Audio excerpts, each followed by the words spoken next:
Karya da giwa sun kasance makwabtan juna ne. A rana guda sai duk suka samu juna biyu. Karya ta ce wa giwa, Allah sarki yau gashi mun samu juna biyu a tare. Allah ya sa mu sauka a tare. Giwa ta yi murmushi ta ce, To Allah ya yarda, amma dai kamar da wuya.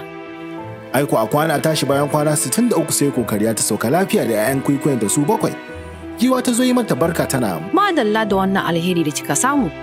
Karya ta amsa ta ce, Na gode, ce ma saura mu gara ce. Ko su nawa zaki haihu idan naki ya zo?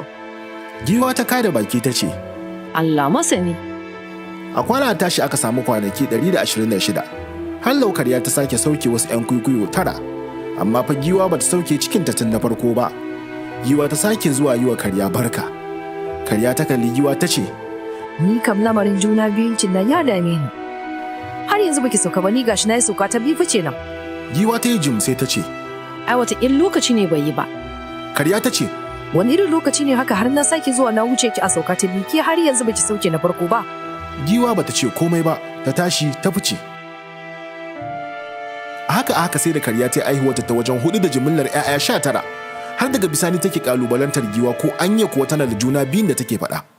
Wata rana kwatsam da sanyin safiya sai naƙuda ta tasarwa giwa. Ta duka tana ta fama. Aiko kafin saukarta sai da duk wata halitta da ke cikin jejin ta san cewa gagarumin abu na faruwa duba da adadin giwayen da suka yi wa yankin da wannan giwa take ƙawanya. Giwa ta sauka lafiya, dabbobi aka je ana ta yi mata barka. Can sai ga karya da 'yan kwaikwayoyinta su 19. Tana leƙa giwa sai ta ga ai ɗan toron giwa ɗaya ta haifa. Karya ta saki baki cikin mamaki, sai dai ta kasa haƙuri ta ce wa giwa, Yanzu duk tsawon lokacin nan da dakon da kika yi ta yi, ashe ɗaya ma zaki haifa? sai giwa ta ɗago ido ta kalle ta ce, Dama tuntuni shiru nake miki domin dakon zuwan wannan rana. Da farko ina so na tuna miki cewa duk da mu makwabta ne, ni fa giwa ce ke kuma karya ce. Kowannen mu da matsayi da kuma baiwar da Allah ya mishi. Ki duba ki gami yanzu yadda giwaye 'yan uwana suka tara ayari domin tarbar abin da zan haifa. Duk da cewa shi ne rak. Ke ko 19 ki ya taba zuwa domin tarbar su. Karya ta juya ta kalli 'yan kwaikwayoyinta yayin da giwa ta ci gaba. Yanzu wani ɗan toron nawa nan da sati ki da duka 'ya'yanki 19 babu mai iya kai shi ƙasa. Amma duk wanda ya biya take shi kenan ya zama takakken da sai dai a haifo waninsa. Sauran 'yan barka da ke wajen kowa ya gyaɗa kai suna cewa, Tabbas! Giwa ta ci gaba. Wa ya faɗa miki cewa yawa yana zuwa da inganci? A rayuwa in ma ka zaɓi yawa ne ko ka zaɓi inganci, domin inganci yana da daraja. Duk abu mai daraja kuma baya zama gaba gari. Ko ga bil'adama mu giwaye dabbobi ne masu daraja. Domin ko a gidan killace dabbobi ana biyan kuɗi a je a kalle mu. Karnuka ko a can birni da kuke burji ba mai kallon ku ko da kyauta ne. Haka zalika bil'adama suna danganta kansu da mu musamman a cikin sarautunsu, inda suke cewa takawar kan lafiya turan giwa, amma ban taba jin sun danganta wani mai darajar su da wani abu da ya danganci kare ba.